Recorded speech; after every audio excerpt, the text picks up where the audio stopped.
श्री हरि सुदामा जी की निष्काम भक्ति। जहाँ प्रेम है वहाँ लेने की इच्छा नहीं होती है, वहां तो सब कुछ देने की इच्छा होती है। भगवान की भक्ति भगवान के लिए करो, भक्ति का फल भोग नहीं है, भक्ति का फल भगवान है। सुदामा द्वारका नाथ के पास मांगने नहीं गए थे, मुट्ठी भर चिवड़ा लेकर के गए थे। उनके पवित्र हृदय में ऐसी भावना थी कि ये श्री कृष्ण को अर्पण करना है।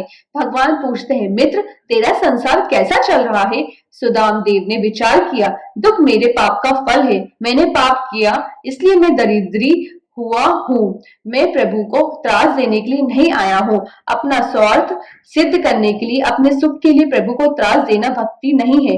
दुख मेरे पाप का फल है। मैंने पाप किया है इसलिए मैं दुखी हूँ। मानव पाप करता है तब हंसता है, किंतु पाप की सजा जब होती है तब जीव रोता है। श्री कृष्ण सुदाम देव से पूछते हैं, मित्र तेरा संसार कैसा चल रहा है? 15-20 दिन से वे भूखे थे, शरीर की सभी हड्डियां दिखती थी, अति दुखी थे। तब भी सुदाम देव ने प्रभु के पास कुछ मांगा नहीं। सुदाम देव ने विचार किया कि मेरा कन्हैया अति कोमल है, इतना बड़ा हुआ है पर उसका स्वभाव बालक के जैसा है। मुझे देखकर रोने लगा। सुदामा को देखते ही द्वारकानाथ की आंखों में आंसू आ जाते हैं। मेरा मित्र है, इसकी ऐसी दशा हो गई है। सुदामा सोचते हैं, कन्हैया तो देखकर रोने लगा, उसका हृदय अति कोमल है। मैं अपने प्रभु को त्रास देने नहीं आया हूँ। श्री कृष्ण सुदाम देव को बार बार पूछते हैं कि संसार में कोई अड़चन तो नहीं है, संसार कैसा चल रहा है? सुदाम देव कहते हैं, आनंदमय चल रहा है, किसी भी वस्तु की जरूरत नहीं है।